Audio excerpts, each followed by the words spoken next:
Hello, everyone. I'm John Fisher, and I'm coming to you from behind my hotel room in Gila Bend, Arizona. And I'm going to be reading today's catch, which is entitled With God in Charge. Returning from our fact finding trip to Colorado, Chandler and I did something we like to do frequently on these trips together. We visited a national park in southern Arizona named Chiricahua National Monument, after the Chiricahua Apache, whose revered leader, Cochise, waged a long war with the U.S. government in the late 1800s.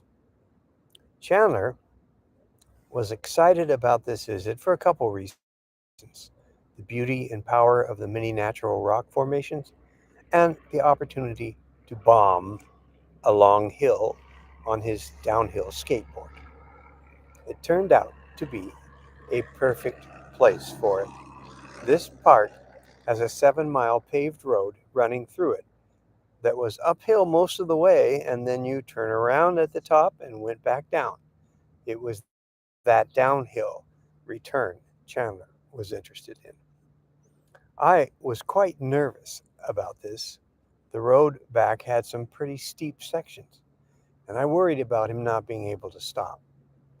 Luckily, it was late in the day, and there was no traffic coming up the hill and hardly any going down. Chandler assured me he was fine and I would be driving right behind to monitor him. Great, I thought. I'll have a perfect view when he crashes or goes off the edge.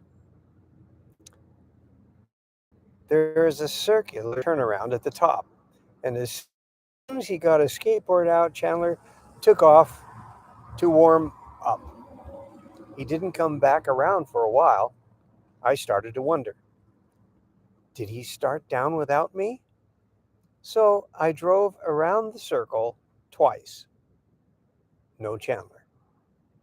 I couldn't imagine him starting down without me. But what if he did?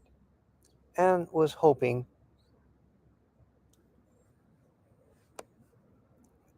I would catch up with him. So I started down, growing more and more worried as I went, expecting to come around a sharp corner and see him splayed out on the pavement. I was in a dilemma.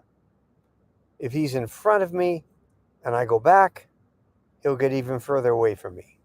But what if he's waiting at the top and thinks I left without him? I kept on expecting to see him around the next curve. Finally, I felt I had to go back. There were restrooms at the top. Maybe he was in there when I circled around looking for him. On the way back up the hill, I finally ran into Chandler coming down. Turns out he was checking out another road at the top when I went around looking for him.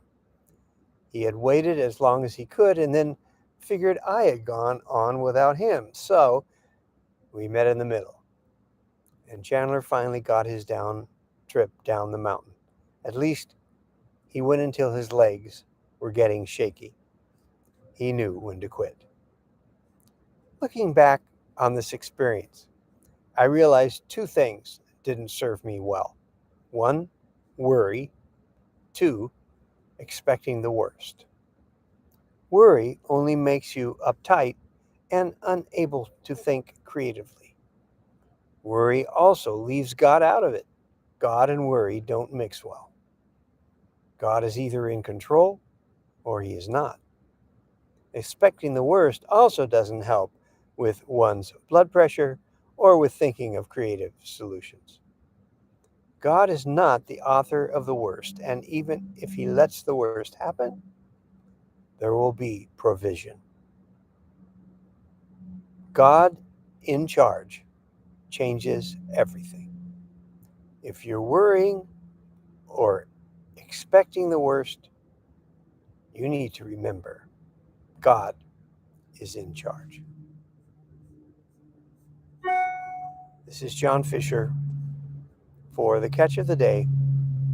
Grace turned outward.